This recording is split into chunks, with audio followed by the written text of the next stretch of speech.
Hello guys, in the previous section we talked about what kind of application we are going to build and as well as what kind of technologies that we are going to use. In this section there are two lectures. One is for tools that you guys need and the other one is basics of Git. In this video I'm going to talk about what kind of tools you guys need. First, you need Node.js. You have to install Node.js on your computer. So there are two versions of Node.js. One is mature and dependable, and the other one is the latest. And it's better to click mature and dependable because it has been maintained and has been tested. While the other one is more like you could have new features you could use, but for the sake of clarity, just pick mature and dependable. Click on it and wait for it to be downloaded.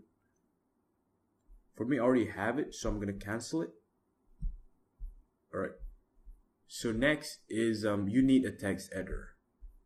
You can either choose Atom or a Sublime, but for me specifically, I'm going to use Atom because it is nice and it is amazing and fast, and it is built using Node.js and Python.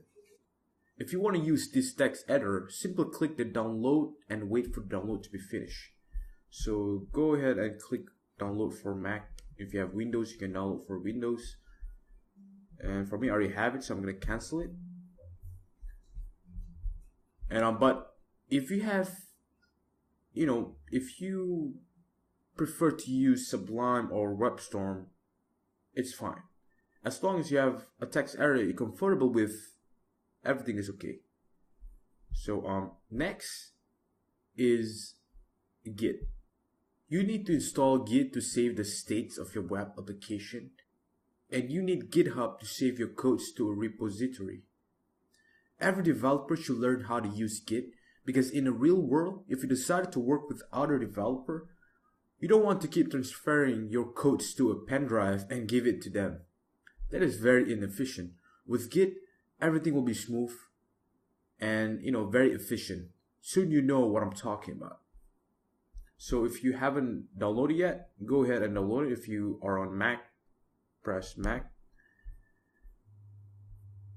And you're waiting for the download to finish.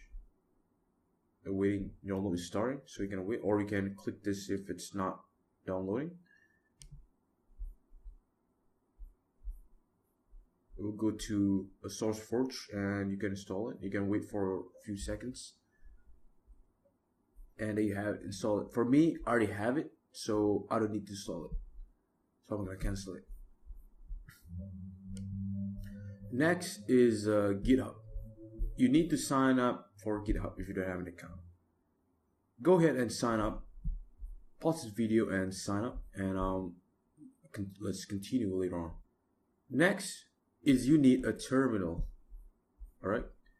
If you cannot find your terminal down on the menu bar, you could always go to Finder and you can click Go and Utilities, and you can scroll down and there you have it, terminal.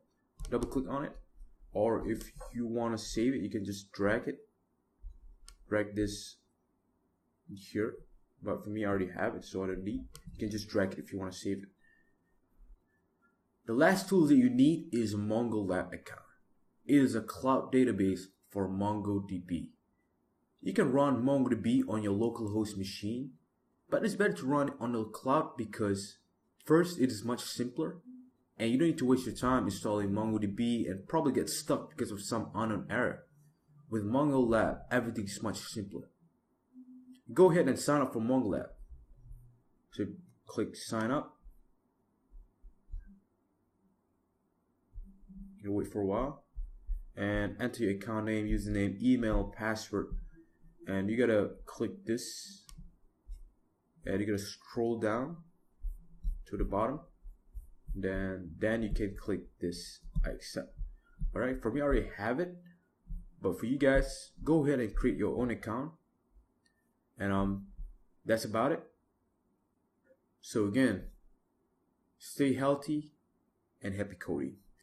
See you guys soon. Bye.